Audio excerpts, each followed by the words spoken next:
नमस्ते guys, Radhe Krishna. चला, मी आज मेथीच्या खुसखुशीत पुऱ्या करून दाखवणार आहे. तरी चॅनलमध्ये तुमचं स्वागत आहे. मेथी पुऱ्या करण्यासाठी आपल्याला एक वाटी मेथी मी निवडून धुवून कापून घेतलेली आहे, बारीक चिरून अशी. एक वाटी गव्हाचं पीठ घेतलं आहे, एक वाटी तांदळाचं पीठ घेतलं आहे कडकपणा येण्यासाठी, एक वाटी बेसन पीठ घेतलं आहे खमंग लागण्यासाठी. ह्याच्यात जिरे ओवा लसूण घेतला आहे जाडसर वाटून, तीळ घेतले ते 1 टेबलस्पून, लाल तिखट चवीनुसार, हळद कलरनुसार आपल्या आवडीनुसार, मीठ चवीनुसार, थोडंसं हिंग टाकायचं आहे आणि थोडीशी चवीला साखर टाकायची आहे वाटून घेतलेली, आणि तळण्यासाठी तेल.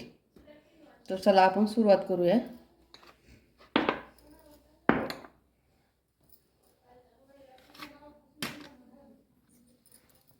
चला आपण ही जिरे ओवा लसूण पेस्ट घेतलेली टाकून घेऊया. 1 वाटी गव्हाचं पीठ आहे, टाकूत बेसन पीठ, तांदळाचं पीठ. आता आपल्या चवीनुसार लाल तिखट टाकायचं, किंवा तुम्ही हिरवी मिरची सुद्धा टाकू शकतात आवडीनुसार तुमच्या. हळद अर्धा चमचा, तीळ 1 टेबलस्पून घेतले, थोडंसं हिंग टाकायचं आहे आपल्याला, एक चहाचा अर्धा चमचा, आणि मीठ पण आपल्या चवीनुसार, आणि थोडीशी वाटून घेतलेली साखर पण आपल्या चवीनुसार, थोडीशी 1 टेबलस्पून घेतला आहे मी.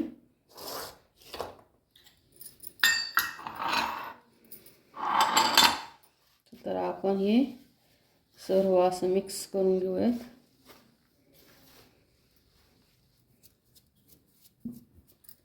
याच्यात आपल्याला थोडंसं गरम केलेलं तेल एक अर्धा चमचा एक घालूया, त्याच्यावर कडकडीत तापवलेलं आहे. आता मिक्स करून घेऊया. तसं थोडं थोडं पाणी टाकून आता घट्ट मळायचं आहे, थोडं थोडं पाणी करून, पातळ करायचं नाही. आपल्याला लाटता आले पाहिजेत ह्या पुऱ्या.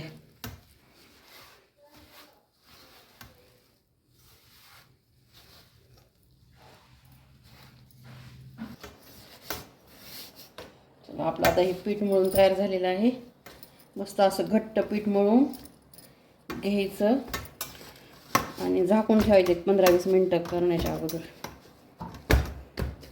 आपण हे झाकून ठेवू त्याला. आता चला, आपलं पीठ मळून झालेलं आहे. आता आपण असं तोडून घेऊया एकसारख्या आकारात.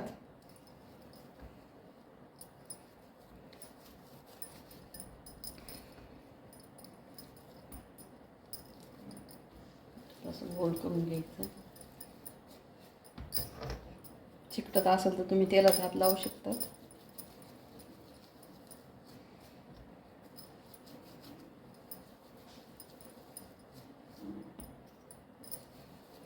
तर असे पूर्ण सगळे गोळे करून घ्यायचे आणि पुऱ्या लाटायच्या आणि तळायच्या.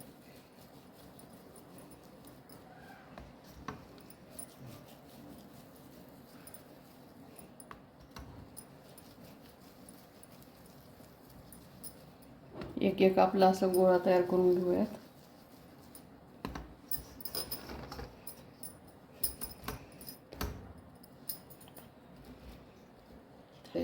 हे दिसलं पण पाहिजे असते ना. चला, आपण आता गॅस चालू करून घेते. तेल तापायला ठेवले कढईमध्ये. आपल्याला पाहिजे तेवढं आकारात तेल टाकून घ्यायचं, पाव किलो अर्धा पाव किलो पुऱ्या तळण्या इथपर्यंत.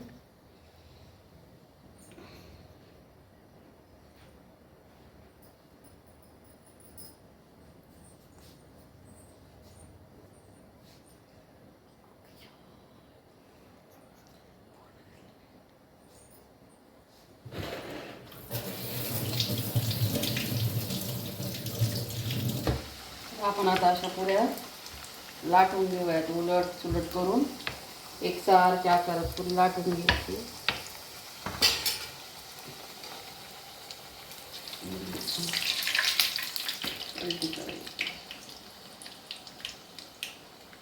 तर मस्त आपण एक एक करून पुरी लाटूयात, एक एक करून तळूयात.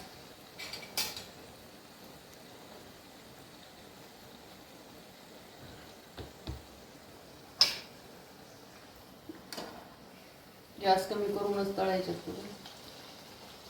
आणि ह्या पुऱ्या आपण दह्यासोबत किंवा कैरीसोबत असं आपण खाऊ शकतात. आपल्याला जसं आवडते तसे, किंवा असंच पण खाऊ शकतात. कैरीच्या चटणीसोबत पण छान लागते पुरी. दुसरी पुरी टाकलेली आहे मस्त. आता ह्या पुऱ्यांना आपण कैरीच्या चटणीसोबत खाऊ शकतात. कैरीच्या चटणीची रेसिपी मी डिस्क्रिप्शन बॉक्समध्ये टाकलेली आहे याची लिंक, तर तिथे जाऊन पहा तुम्ही. मी काय आता देत नाही कैरीच्या चटणीची रेसिपी. किंवा मग तुम्ही दह्यासोबत पण खाऊ शकता, किंवा ज्याला असं खायचं असतं तोडून तसं पण खाऊ शकता. आपण या प्रवासात जाताना पुऱ्या घेऊन जाऊ शकतो करून. 4-5 दिवस काही होत नाही, आरामात राहतो चांगलं तळलेलं असल्यामुळे. तळायला पण बघा, आता कलर कुणाला कमी ब्राऊन असलं तर, लागत असेल तर कमी ब्राऊन काढायचा, किंवा थोडंसं पिवळसर ठेवायचं असलं कलर तर पिवळसर काढायचं पटकन. जास्त करपू बी द्यायचं नाही. अशी झालेली आहे.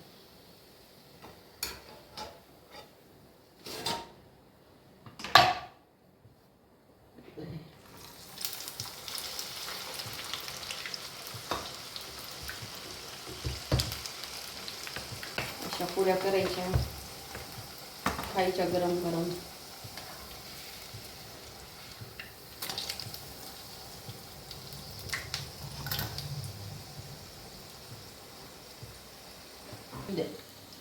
काय तर आपल्या आता पुऱ्या करून होत आलेल्या आहेत.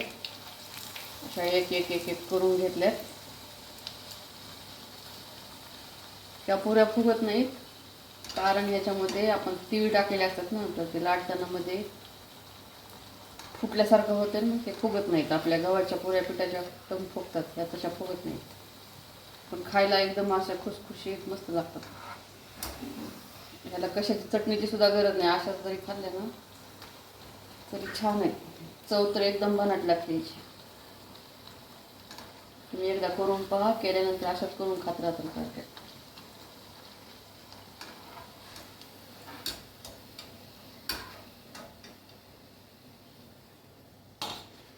टिश्यू पेपरवर टाकून घेतल्यात. तेल पुसून घेते राहिलेलं शिल्लकचं.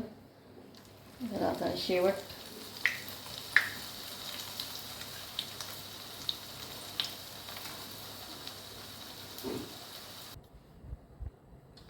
चला, अशा प्रकारे आपल्या पुऱ्या तयार करून झालेल्या आहेत.